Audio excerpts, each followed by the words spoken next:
The end of time was one of the biggest events in my life. At the time it was. I thought that'd be important to mention. Anyway, carry on. It was my first regeneration, and the loss of the 10th Doctor was probably my first experience of grief. Now that was quite dramatic, wasn't it? But I think there's something in the lesson of loss I received due to that episode. How come I don't really think about the story now? This huge event doesn't feel so memorable. Why? So then last year, I knew that 2024 would be the year I get to the bottom of my problems with this story. Before I start talking about the episode, I want to talk more about the year 2009. Plus, I digitalised all of these tapes and I want to put them to some use. This Doctor has been a huge part of my life. Here I am getting a remote control Dalek in 2007. If I looked after that, it would be worth hundreds of pounds today.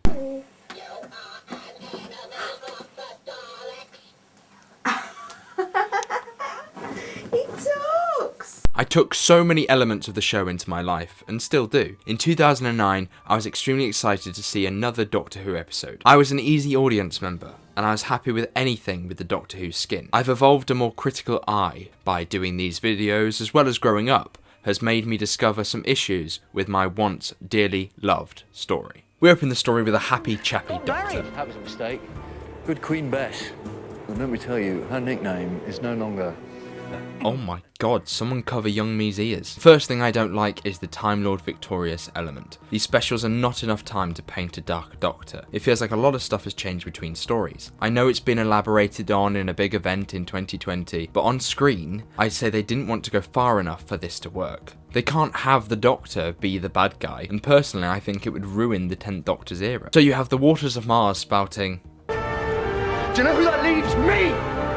It's taken me all these years to realise the laws of time are mine, and they will obey me!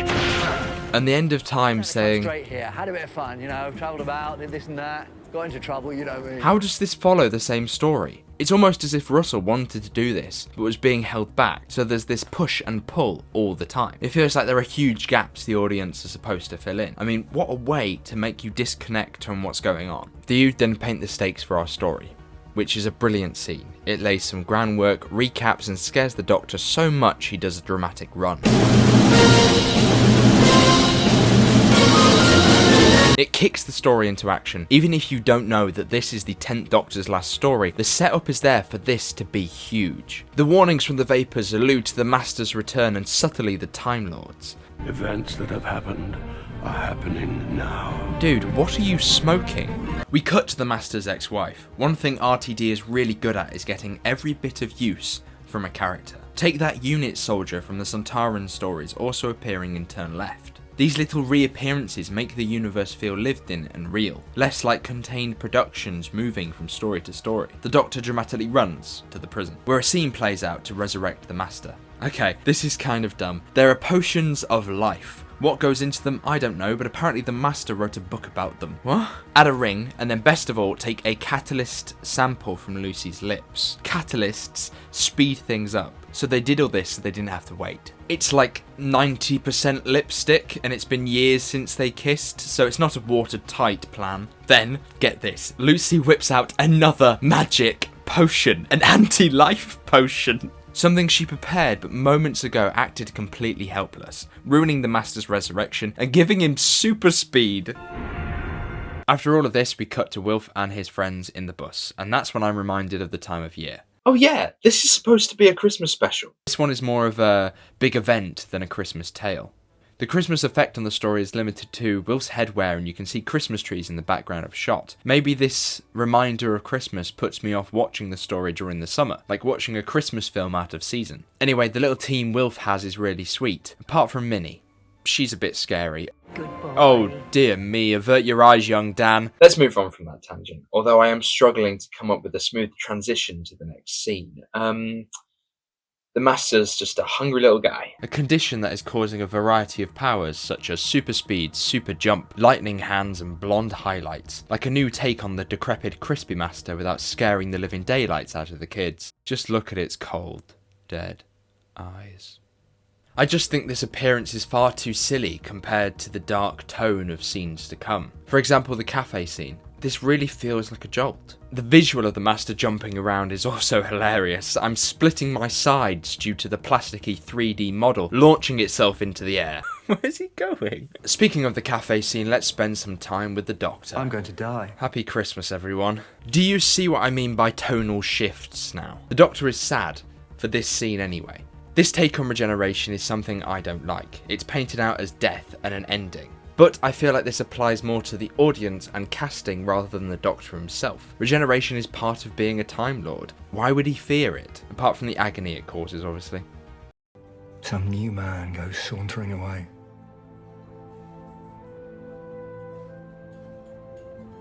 And I'm dead. A new man doesn't go swantering away because it's the same man. He just doesn't look like David Tennant. Doesn't really help Matt Smith if the previous story treats the change like death. There's also references to things that we'll never truly understand the meaning of, calling to the Time Lord victorious stuff once again. I just can't get behind this mindset. Perhaps it was Donna, as alluded to by Wilf. It would make sense as to why the 14th Doctor went looking for Donna in 2023. You can make Tennant and Bernard Cribbins give the performances of their lives, but it's too hard of a sell for me. If the Doctor saw this to be his death and not regeneration, then I would understand that fear. But it's made out to be the changing of the face that is causing the Doctor worry. We are given a voiceover illustrating more stakes and more of the Doctor running. Oh no, he's just standing this time. Dramatic standing!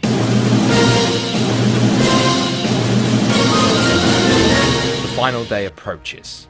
The return of the Time Lords is going to be huge, and the Doctor knows his own people are coming. The Doctor is going to be forced to relive everything he left behind in the Time War. That's a great angle, to really haunt his character. But first, let's watch whatever is happening here. You were scared of dying a few minutes ago and now you're walking into Palpatine hands. Does the Doctor just want to look cool? I think the Master's in on this too. He's right in front of you. Why are you aiming over there? The Doctor is here to appeal to the Master's better nature, but he's too far gone.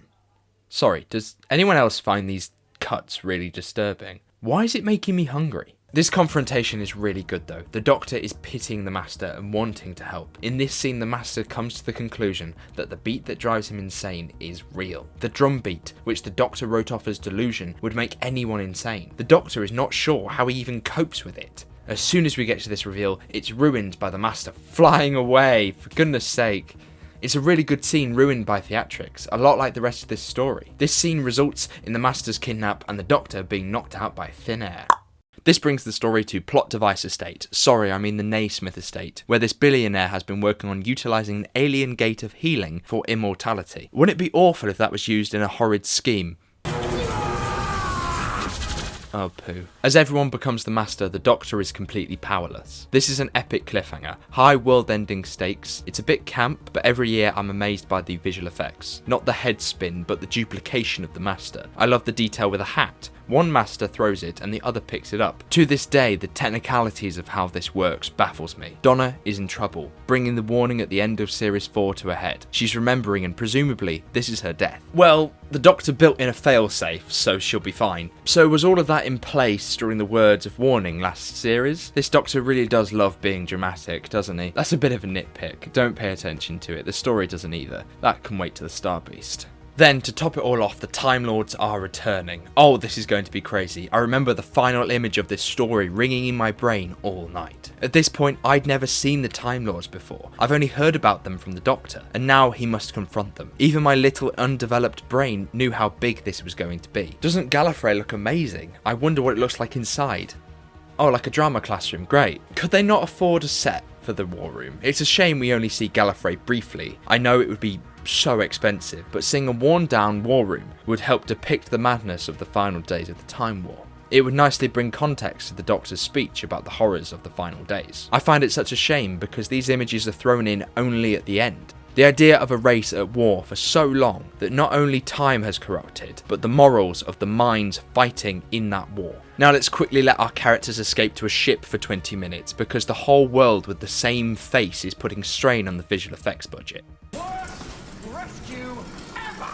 Now we have a moment of peace. I'd like to talk about the biggest mystery of the story, the woman.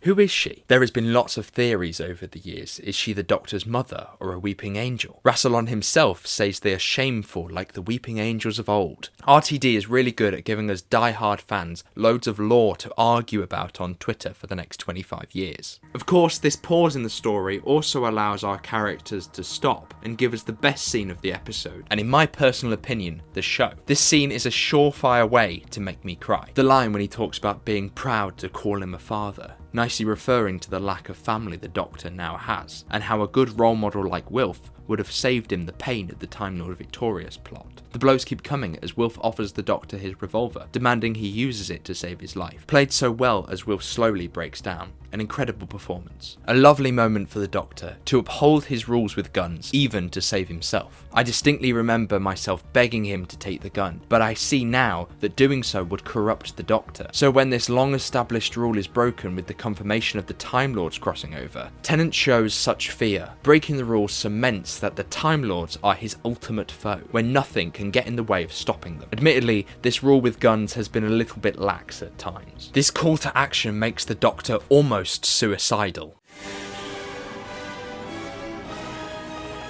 Scratch almost. This is really stupid. The Doctor would be a pancake. I don't like this at all. This paints the idea that the Doctor can survive anything. I know it's silly to talk about realism, but there has to be a line somewhere. It's a very showmanistic entrance that hurts the Doctor more than it helps him with his plan, especially if Wilf is able to walk in later once he's been dropped off. To go from a scene of such beauty to this has always been quite jarring. He's not made of plasticine. The Doctor has been very scared to die, so risking his life like this is just plain stupid. Once again, this tries to show his selflessness when it comes to the Time Lords, but not a good start to a very serious confrontation. The stakes have never been higher, and now Gallifrey's like that Fatboy Slim track. Right here, right now. In retrospect, the lack of movement from Rassilon is quite odd. He's hyped up for over 90 minutes to come in and solve the plot with his magic plot rewinding glove. Dalton's Rassilon is really dark and could be interesting, but not enough time is given to them. I have to say, I do keep getting distracted by the Doctor reloading his gun every time he turns. Talking of sound design, listen to this key change. Get out of the way. And that's the end of the Time Lords. Awkward sound design. Now it's time for the thing that the story is actually building up to. The idea of 4 knocks is really good, and waiting to see how it is delivered is a well set up idea. The fact that it is Wilf when the Doctor thinks he's safe, and not the Master or the Time Lords, like the Doctor and the audience presume. To have a time bomb in the form of Wilf follow the 10th Doctor's stories is very poetic. It's also a really nice flip on our preconceived ideas. Because you had to go in there, didn't you? Don't you dare blame Wilf for this. This speech is quite nice, but I hate the strop the Doctor has, knocking everything off the table, for example. This Doctor is sometimes called the hero, and to be so outwardly childish and question whether he should leave Wilf to die leaves such a bad taste in my mouth. Obviously, the Doctor needs to be upset here. He needs to be so close to breaking the prophecy to learn he was always going to lose. Reward was never the point, so this moment feels very out of character. He does submit and says it's his pleasure. But with the scene the two had on the ship, why was this ever in question? The hero was always going to go out saving someone, and I would have liked more acknowledgement that this was not Wilf's fault. Very few people would have stepped into that chamber, and the Doctor started blaming him for his heroism, so the Doctor takes on the radiation in a very painful moment to watch. I'm sure I was crying my eyes out now, and I can still feel his pain as he falls. Then the story ends. We have 20 minutes left on the runtime, so let's play a game of Remember This Person. Obviously, I'm a nerd, so I lap this up. It's a very unique idea for the Doctor to say goodbye, yet it does make it feel very fan-servicey. I can point out moments that have made me cry in the past though. Wilf tearing up, the lottery ticket. The final 20 minutes stick more in my mind than the last 2 hours. This is what I mean by the episode being more of an event than a story. Then again, I'm sitting there saying, oh, it's Jessica Hines, with tears down my face. So, as the Doctor walks to the TARDIS, let me summarise my thoughts. When I first started preparing this video, I was really scared I would start to dislike the story. Find something that under close inspection would sabotage my childhood. Yet, quite the opposite has happened. I complained a lot about how I don't like the Doctor's motivations in this story, and how lightly defined they are. It makes it hard to empathise with the character and their actions. I complained about the Time Lords not really featuring, but they would have bloated the story if they had a lot to do. Sometimes it's better not to know the full details, and leave it up to interpretation. There are scenes that are the best I've seen, and there is some of the most showmanistic tripe I've ever witnessed. I would say I warmed to the story during this video. Even now, I'm still a little kid crying over David Tennant's regeneration. Did that long-haired freak just spit on the TARDIS? What the f***